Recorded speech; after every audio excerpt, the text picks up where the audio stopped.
Most likely you've seen the online arguments, maybe even seen a few in person, or have heard stories of coworkers, friends, and even family members getting into discussions over politics that can sometimes end in a severed relationship. It seems insane because most of these folks are nowhere near experts in politics, yet they stake their identities on their positions. If you were someone who has ever questioned how or why this happens, you wouldn't be the first one. It's safe to say nobody feels good after a heated political exchange, yet we allow them to take place and affect us. So what allows for these opportunities to have people argue to the point where a person's political opinions can cause such a negative emotion and divide? What is it about those who hold such a strong political position to the far left or right, or dare I say, be extreme? So I did some easy digging. I had my own guess, which was that perhaps there was something related to low self-esteem. It boggled my mind.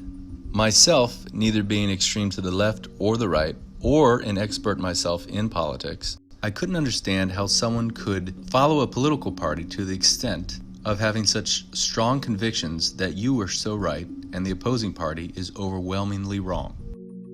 What I found came close to my assumptions. There appears to be 4 interrelated propositions that explain adherence to extreme political ideologies. The first one is psychological distress. This is defined as a sense of meaninglessness that stems from an anxious sense of uncertainty. Basically, it's folks pursuing significance or the need to feel important and respected by supporting what is considered a meaningful cause, and by compensating for a feeling of uncertainty and fear by tightly clinging to an idea that provides a feeling of certainty and control. These 2 things provide a stimulation to preferred leaders who, in addition to being radical, are also group-oriented. This suggests that extremists on the inside must feel like they don't matter and that their life is rich with fear and uncertainty, which happens to everyone and can be very stressful. So you could say that extreme action is simply a coping mechanism. The second proposition is cognitive simplicity, which is, if you could imagine, an X and Y axis, X being simplicity and Y being complexity. It's essentially where one is placed on the chart. You are either more analytical or less analytical. The proposition is that extreme ideologies are characterized by relatively simplistic black and white perception of the social world. Feelings of distress prompt the desire for clarity. The black and white extremist belief provides meaning to a very complex social environment. It provides easy, straightforward positions that make the world easier to understand. It's essentially taking things at face value and not taking the time to be objective and question yourself or first impressions. I think an easy term for all of this is laziness. Why put in the effort to see the other point of view when you already have a group of people supporting you and what you think? The third psychological feature is overconfidence. Having a simplistic outlook on the world easily ties into simplistic models of reality put in place in order to make the world more predictable. Basically, the more simple to believe something, the easier it is to predict, and the more confident you can be in your judgments.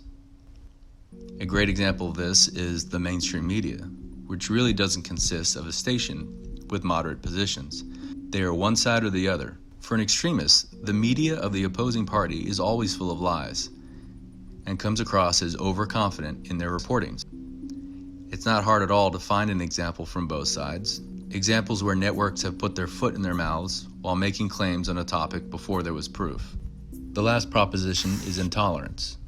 Being overconfident suggests that extremists are less tolerant of groups and opinions than moderates are. Combining this simple outlook of an extremist while being overconfident. Think Sith Lord from Star Wars. To hold such morals of superiority, you can only imply that different values and beliefs, and the groups who hold them, must be inferior to yours.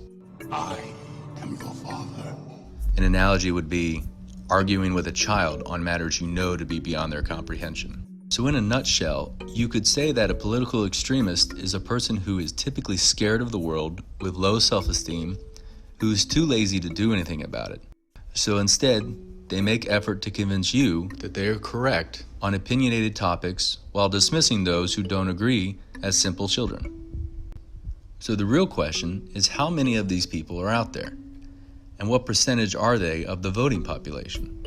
Well, out of 328 million people in the United States, 42% turned out to vote in the 2016 election. That's about 138 million. From that voting pool, 29% make up those on the far left and the far right. About 13% for the right and 16% for the far left, leaving 71% of the voting pool to moderates. To be fair, there are different definitions for what the term extreme is.